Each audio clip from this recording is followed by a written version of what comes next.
Hey folks, Mike with Chasing Trail here. Thought I'd do a little update, short video.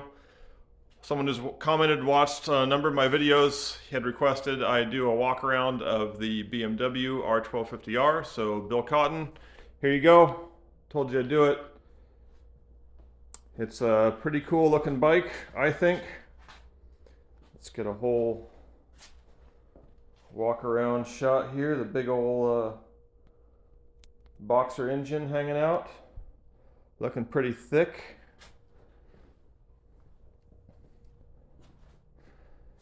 Bike is completely stock with the exception of the seat.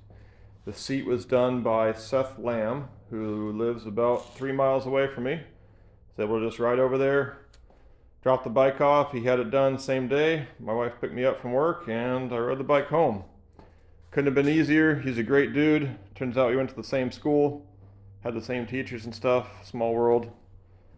He's an awesome guy and he does amazing work. I'm really happy with that seat. It looks great and it's so much more comfortable than stock. The only other things I've done, I had mentioned in a previous video, I added this phone cradle. It sits in the default nav cradle, which is this piece underneath here. This sits on top, and so it uses that charging mechanism. Works great, holds the phone. Got a little USB cable on it, so I find I don't really have to use the phone that much, but it syncs up with the TFT dash and everything and my helmet comm system, so happy with that. And then I have this Nelson rig tail bag on the back here, and that is very handy. It unclips if I need to pick it up and carry it with me somewhere. So Bill, I hope this is what you wanted to see. It's an awesome bike. I do love it. I constantly question whether or not to keep it because it's so expensive and I don't ride it enough, and a lot of the roads I like to ride on, especially that last ride with my dad, definitely has me second guessing it now because on these bumpy backcountry roads, it's just, I don't know. Oh, and this cord here, in case anyone's wondering what this is, it's a tether. I actually have a Helite airbag vest that I wear when I'm riding on the street, and so that is the tether for my airbag vest. So, as you may or may not notice, as I pan around the garage here, something is missing. This is a bit bittersweet, but as you can see, there's a hole in the garage where the CRF300L Rally used to be. It is sold. The person who purchased it just left.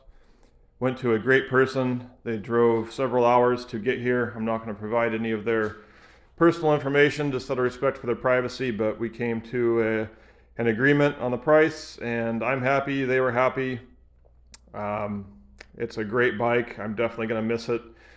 I really started to have some second thoughts about it, about selling it once this DRZ issues with the title came into play. The DRZ is sitting over there in the shame corner by the toilet paper. I'm so frustrated with the situation. I don't even know if I want to ride it. There's some things that would have to be done to it to address the ergonomics to where I'll be comfortable on it off-road. The standing position right now for me is horrible. I don't want to spend any money on it since I don't know if it's even going to have a title or be able to be registered, in which case it's just a very expensive parts bike. Honestly, at this point, I regret buying it. This is the second attempt I've had to ride and enjoy a DRZ. The first one I bought in 2014. I bought it from a kid who had absolutely run it into the ground. The thing barely ran. I bought it, brought it home. I spent 2 months going out to my dad's shop every weekend, completely tore it down to the frame and replaced every wear item on it, cleaned everything.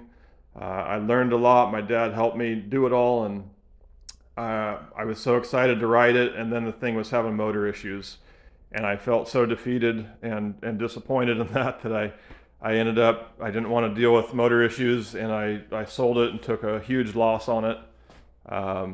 So I had this tainted view of the DRZ. I thought, hey, this will be another opportunity to try one again that's in good shape with low miles. And here I am again having issues with the DRZ. I don't know if you ever hit yourself in the nuts, like stepped on a shovel and had the handle bang into yourself, and you feel this sense of, I've done that because I'm a moron. You have this sense of pain, shame, and frustration at what's happened, and that's how I feel about this DRZ. Anyway, I should quit whining about it. It is what it is, and now I made the decision, and now I have to live with it. But it's really disappointing. I hope something good comes from all this. Anyway, that's my short update. I am now going to head up to my local dealers and see what's in stock, because I am eager to move on to a lighter weight enduro type bike for taking out to the OHV park. There's just too much space in this garage now, and I need to fill it with something. So anyway, there's my short update. Congratulations to the new owner. And for anyone, it's funny, I did these videos, and I probably spent about 8 hours of time talking to various people. I had a lot of interest in the rally. I probably talked to 20 different people about the bike via phone calls, text messages, Facebook messages. I spent a lot of time talking to quite a lot of different people about the bike. And all that time, only 2 people actually made me a formal offer. I remember early on someone made a comment that Honda should give me a commission because I was going to help them sell so many of these bikes. I actually think I turned more buyers off to it than I did on. I directed everyone who inquired about it to my videos so they could really get a perspective of what I thought of this bike, good, bad, as an average Joe rider, and really wanted people to have a realistic expectation of what it was.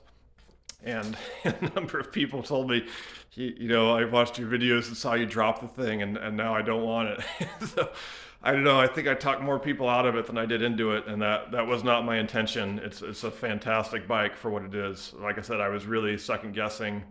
Wasn't even sure I wanted to sell it after all. Once the DRZ's in the state it's in, and I'm not going to ride it. It's going to sit over there in the shame corner until I know its fate. So.